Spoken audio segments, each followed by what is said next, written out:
Today on Hitting Hard with Jon Chuckery, is Ronnie the savior for the Braves and their woes? We'll preview Hawks and Cavaliers coming up later this evening. And, boy, I'm glad to see Nick Saban is generous with everybody else's money. It's Hitting Hard with Jon Chuckery on Locked On Sports Atlanta.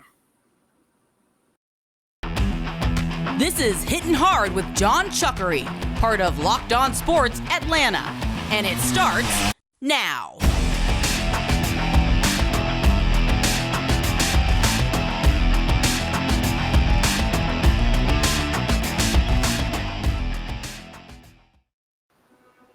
Welcome into episode 11 of Hitting Hard with Jon Chuckery. We thank you so much for being a part of the show here today. We want you to subscribe to our YouTube channel. So we tell you to go to YouTube, put in the browser box up there, Locked On Sports Atlanta. You'll find it very easily. Hit that subscribe button.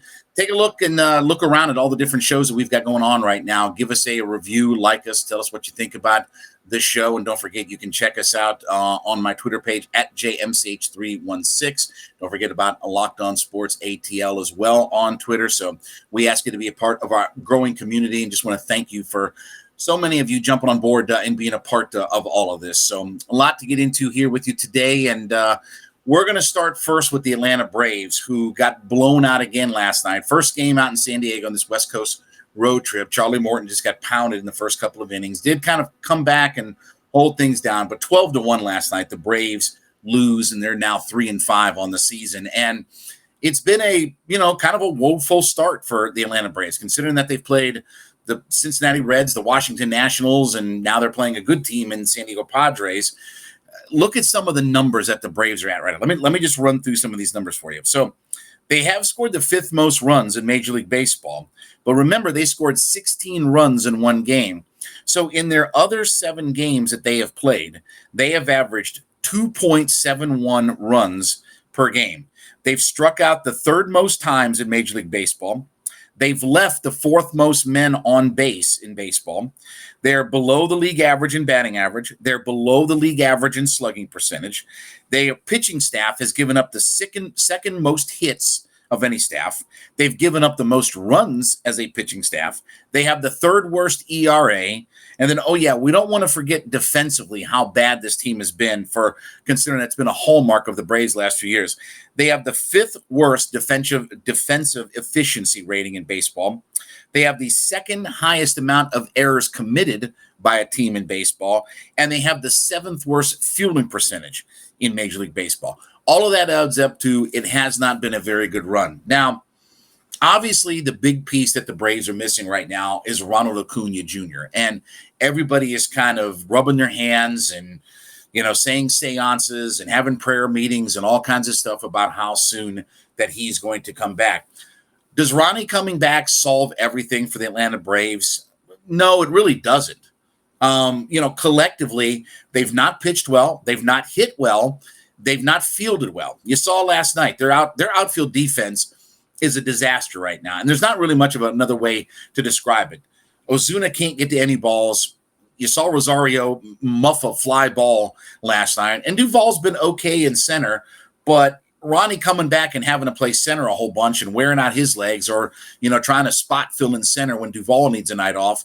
Yeah, defensively, they'll be better in their outfield once Ronnie gets out there, but that doesn't solve all of your woes out there, and they've been abysmal.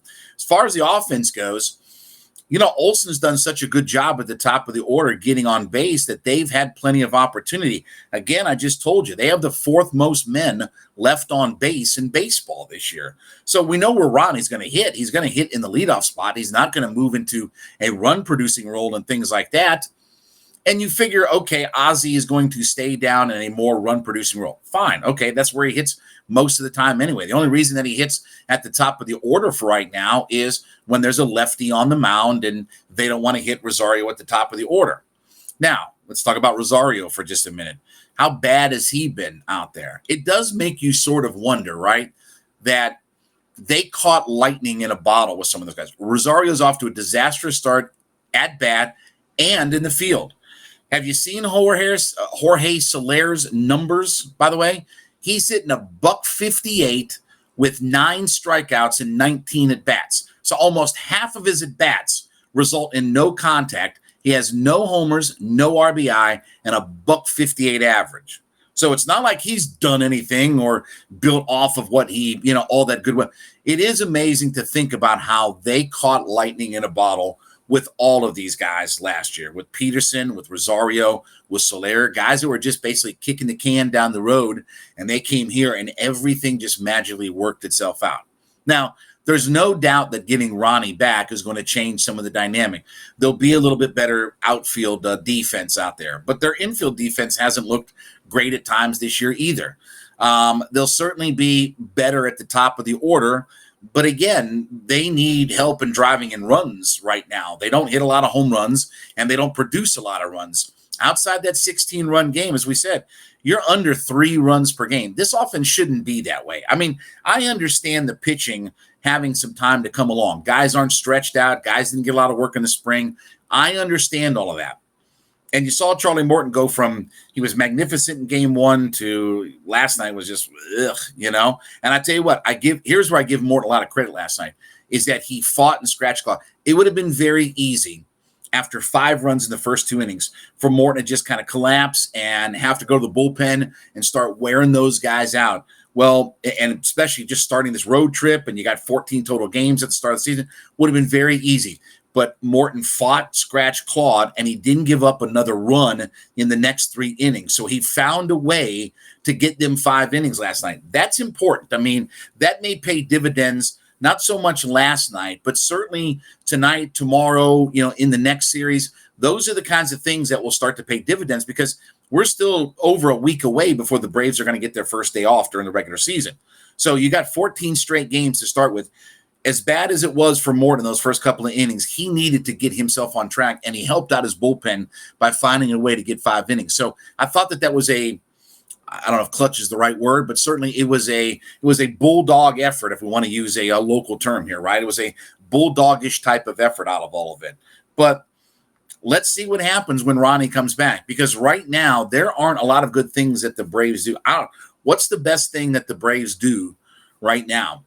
I mean, defensively, they're messed up. Pitching-wise, they're messed up.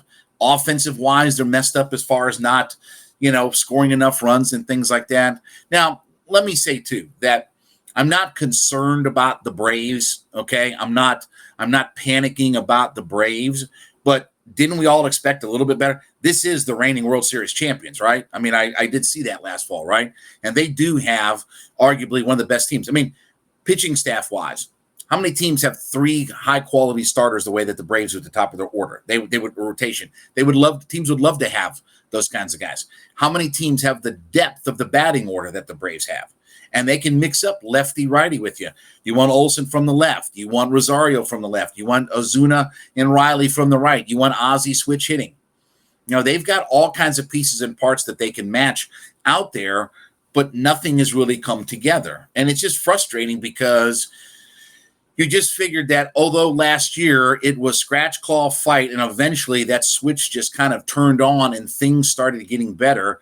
And really, truly, last year was, if you really look at the numbers, okay, when Freddie Freeman really started hitting well, that's when the Braves started winning out there. So let's see if adding Ronald Acuna Jr. in that lineup certainly, is going to help.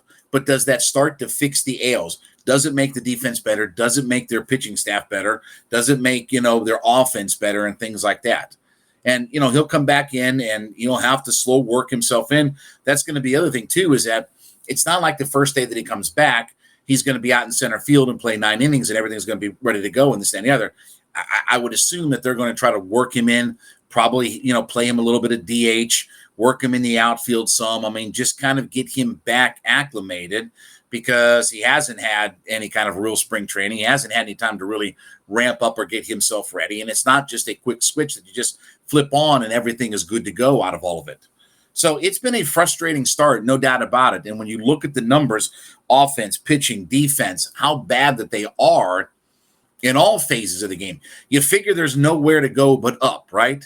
And with that, they're 3-5. Now, again, we're talking about the Nationals and the Reds, where the bulk of their games have come from.